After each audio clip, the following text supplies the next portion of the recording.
guys, Tony Hannity's here, and this is Tony's Tech Talk episode.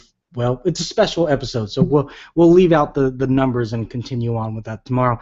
But considering tomorrow, I think it's 10 a.m. I don't even know, but it's WWDC, which is Apple's big developer conference here in San Francisco, California. So every year, for quite a while, this is the place where they really just announce new iterations for iOS and OS X.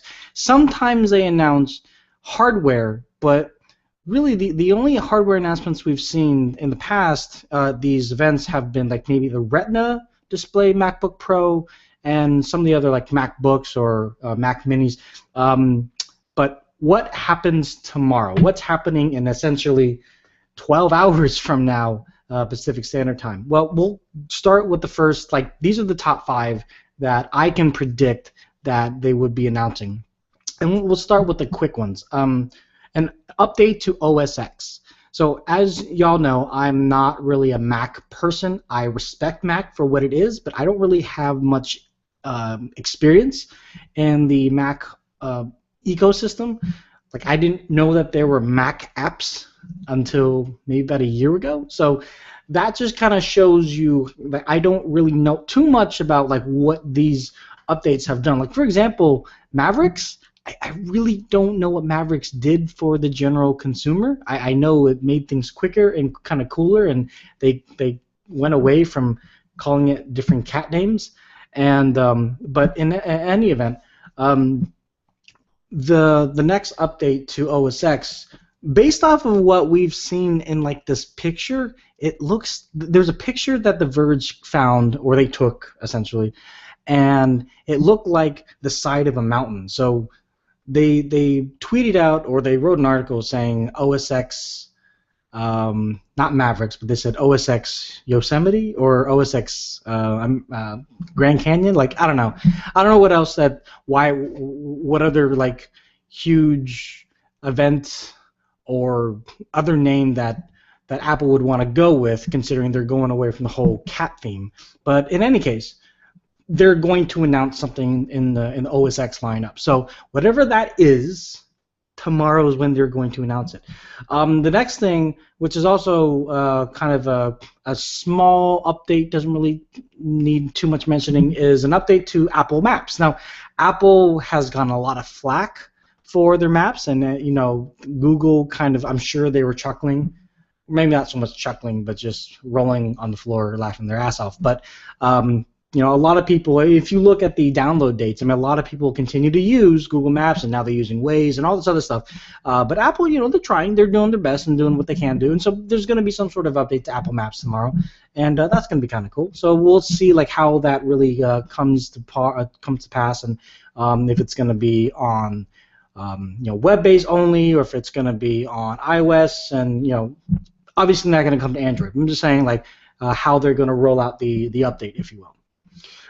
Second thing, I actually didn't put this on here, but I do want to mention that there was a leak, and I guess it's kind of related to iOS 8, so I guess we'll kind of intertwine that. But there was a leak that it's a possibility that in iOS 8, for the iPad specifically, there's going to be multitasking functionality. And for those who don't know, that's something that's been available, at least with on the desktop side of it, that's been available in Windows 8 from the get-go, and also now with the mobile platform with the Samsung Galaxy Note tablets, and I believe the Galaxy Note and the Galaxy Tab Pro, I believe they all have that ability where you can run multiple applications on the same screen. And again, that's kind of been the selling point, like, well, the iPad can't do that. Well, now it looks like that's a possibility. So in iOS 8, you would be able to split screen and have one app run alongside of the other, so you could have your calendar app up while you're watching Netflix or something. I'm sure there's going to have to be some sort of switch that the developer has to put into their code to allow this to happen, but it shouldn't be too hard. It shouldn't have any problems. You know, depending on what the app is, they might have to take into account the resolution shrinkage, if you will. I don't like that word, shrinkage. But in any case, I'm sure they'll figure it out, and knowing how Apple has done in the past, I'm sure it'll be very easy to just throw it in there. So talking about iOS 8, we also saw something earlier this year, which was called Health Books, which looked very much like I think it's called Passbook, where essentially it is just one app that categorizes your health. So you could input your calories, you could input your weight, you could input anything health related, so you could, well, in essence, track it. So instead of having MyFitnessPal or the calorie counter, I mean, all these different apps that are great for what they do, but Apple obviously wants to keep you in their ecosystem, so they're going to create and build possibly one app to do it all. One ring, one app to make it all work. And the thing is, like, I don't mind that idea. I mean, Google does that as well too. But what I would really love Apple to do, or any company to do, is basically say, hey, look, you guys, MyFitnessPal, for example, you guys do your job really, really well. You guys, whoever else, you do your job very well with that too. Like Fitbit, for example. Let's create a platform wherein that you can continue using your Fitbit, and you can continue using JFit, and you can continue using this and that. We're not going to stop you from doing that.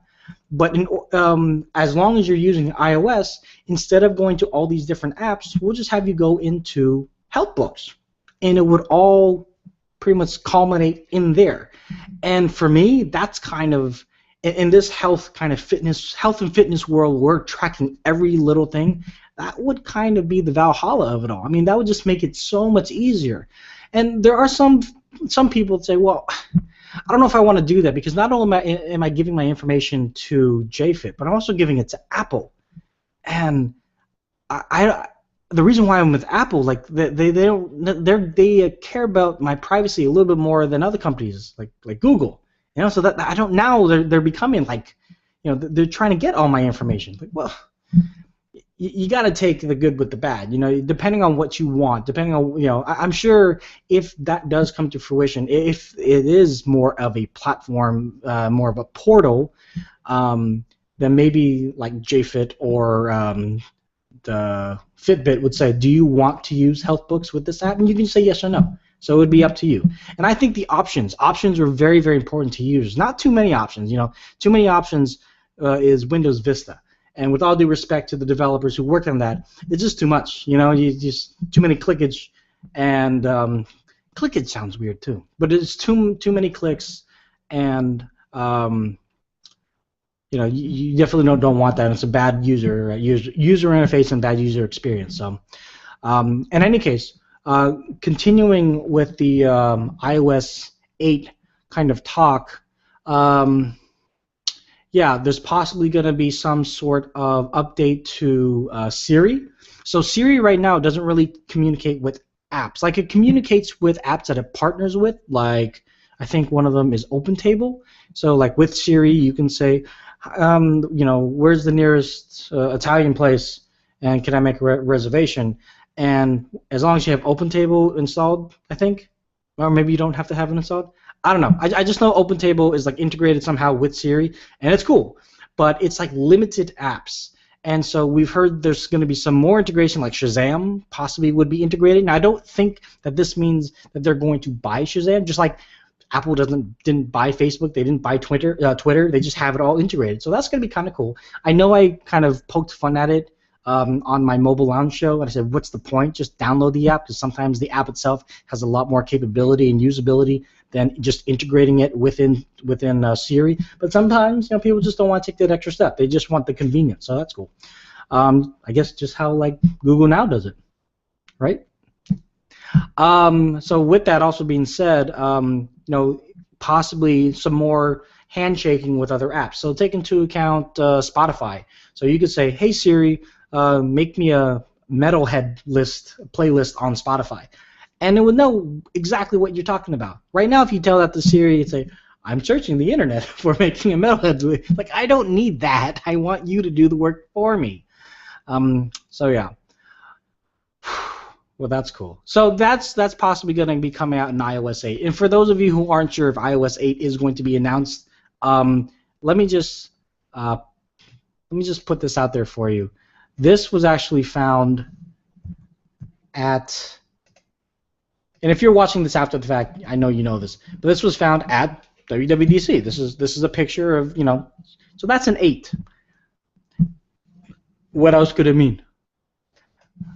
The iPhone 8? That'd be dumb. Although there has been like 8 iPhones, right? Like if we count them all, including like the 5C and the, I don't know. So let's see. Apple iTunes. So that's actually the other thing too. iTunes Radio. Big deal that happened last Sunday. Now it hasn't closed yet, but I'm talking about right now is the whole Apple buying Beats Electronics.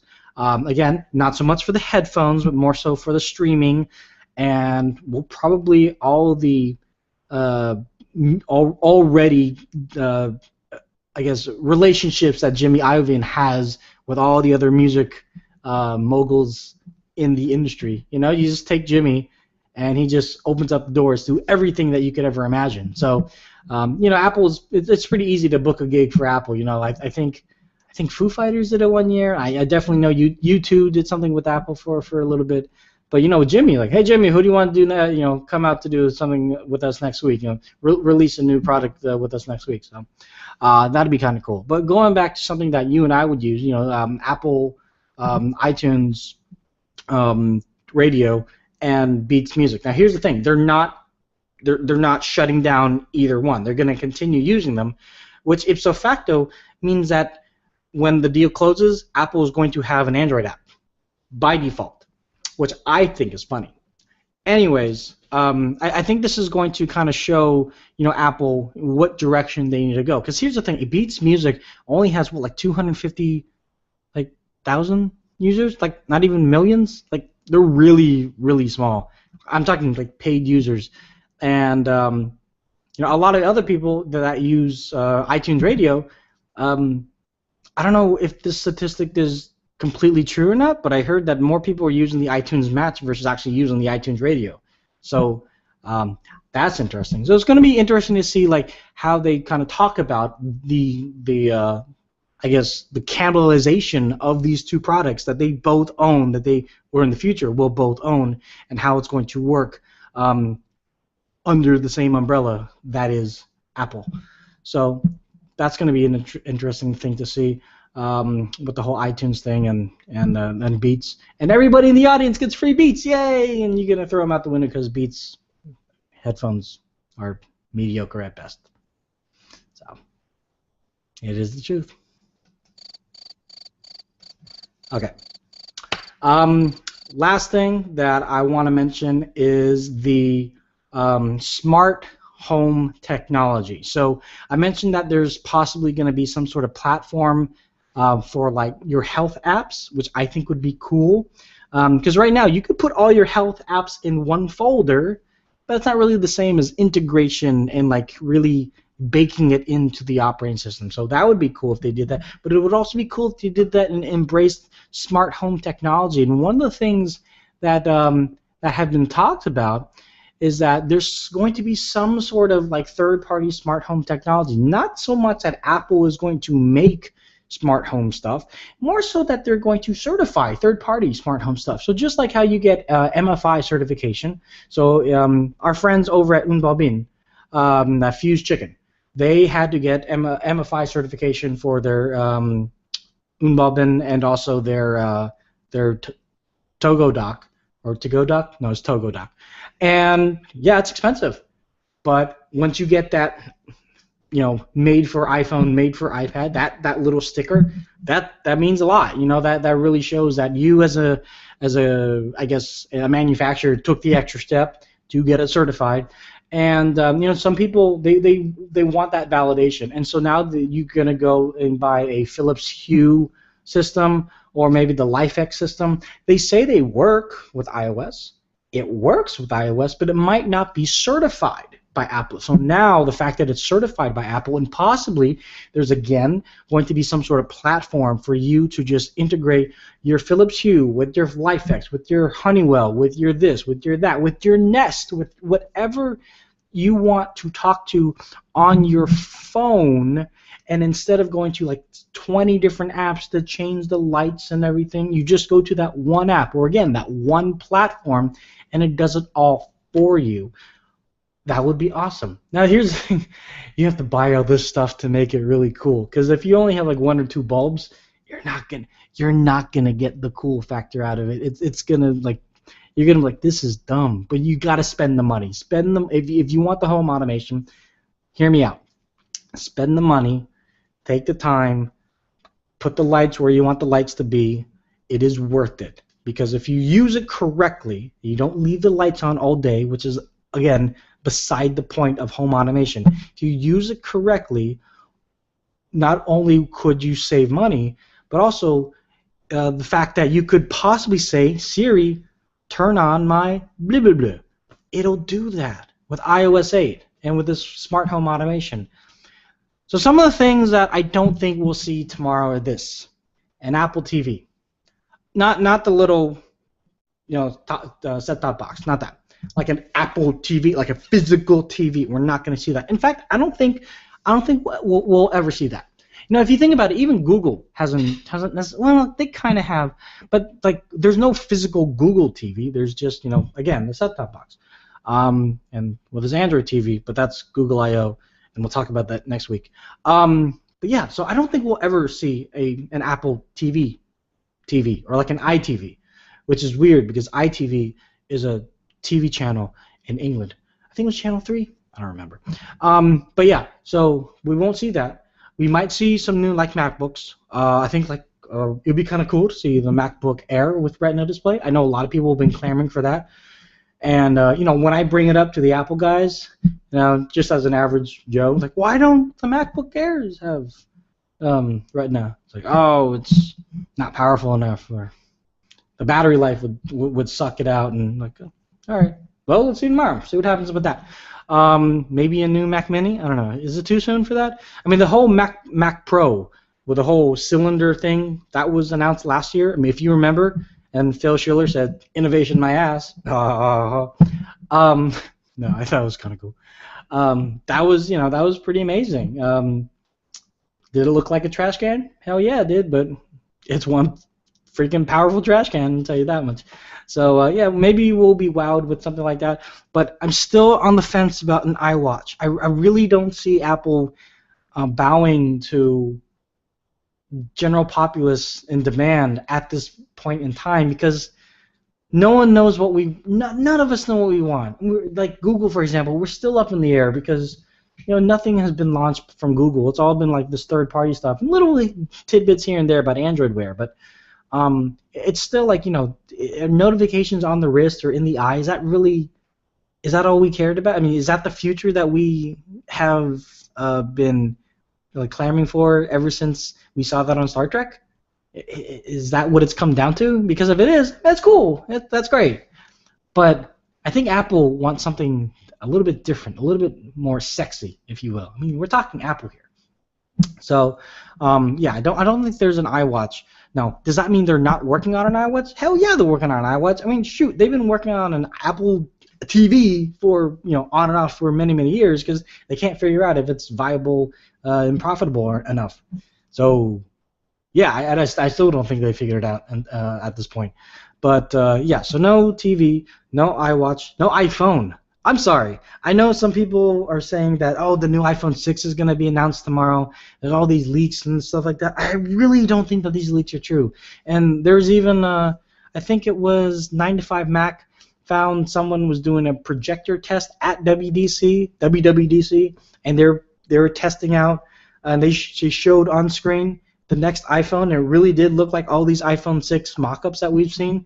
But I think it was proven that what was shown on screen was a fake and put there by, not mistake, but on purpose to kind of throw everybody off. So if someone was kind of looking in through the door, just like this one individual was, they put it on the interwebs and make everybody think, oh, it's really coming, and I don't think it's really coming. I really want to say I think Apple's smarter than that to do like a screen test and throw the iPhone 6 up there. I'm not going to say I'll eat my hat, because I know Leo Laporte said that about the Apple Beats thing, and now someone's got to go find him an edible hat. And believe me, I like all my hats. If you know me, you know how many hats I have, and I ain't eating any of them. So yeah, that's pretty much it. And so, like I said, this is happening about 12 hours from now. Now, for those of you who want to watch it live, I do believe there are a number of ways you can watch it live for free, obviously. If you have an Apple, what's it called? Device, an iPad, iPhone, iPod Touch, a Mac. You just open up Safari and you go to apple.com/WWDC, something like that. You'll be able to watch it there live for free. I don't know what you have to do if you have a PC. Like I have a PC. I got rid of all my iOS devices, so I think I'm up the creek with no paddle at this point if I want to watch it live. I think I'm going to try to do it through Twit if they're live streaming it. I'm kind of checking out to see if they are. So through Twit, or I know CNET, Brian, the guy with the mohawk, Brian, you know who you are, Brian. I think he's going to be doing like a live, well, not a stream, but he's going to be doing like live commentary with it. So, and I tried this last year, and it's very difficult to do that. So, in any event, yeah, that's pretty much it. We'll be back tomorrow afterwards, and we'll talk about a little bit more of like what actually happened at WWDC 2014, and we'll see how many times I was right and how many times I was wrong. And I really hope I was right more times than I was wrong, because I really do like being right. So, if you have any questions, comments, let's go ahead and check the Q&A here. And I know, this isn't related to WWDC, but let's go ahead and answer this for Bruce. Have you heard problems with the external SD card on KitKat on all new phones? On all new phones? Are you speaking like on the Galaxy S5 and the Galaxy, well, I guess the Galaxy S5, the M8 and the G3? I mean, if you're talking about all those, or like I have the Galaxy Note here with KitKat, and I have had no problems with the external SD card. So, let's do a live thing here. KitKat external SD card issues. Okay, so can't write to external SD card. People have been having issues with this since April. Right now,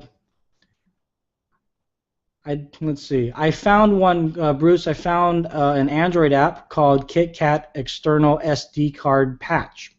It's by Geeksoft. I'll put this. Here, let me share this for you. Make sure I'm showing it to you. Yeah. Okay. So it's called KitKat External SD Card Patch. It's in the Google Play Store. It looks like other people are having issues, so you're not alone in this.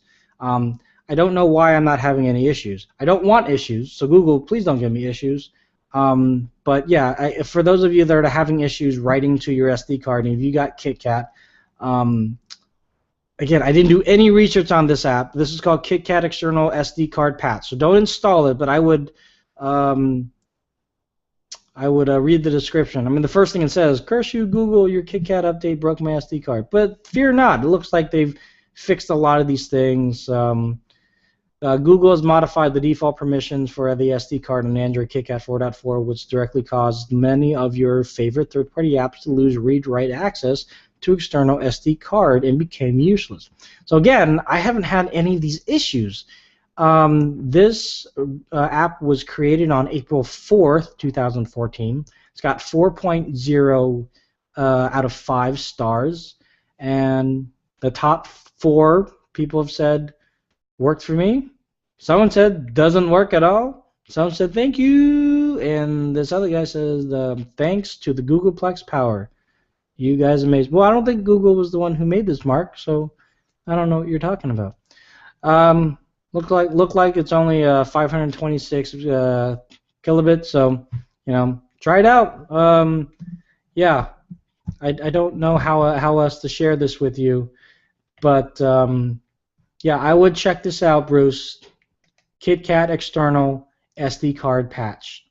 So um, I'll do some more research on that. Thank you very much for sharing the Android Central article.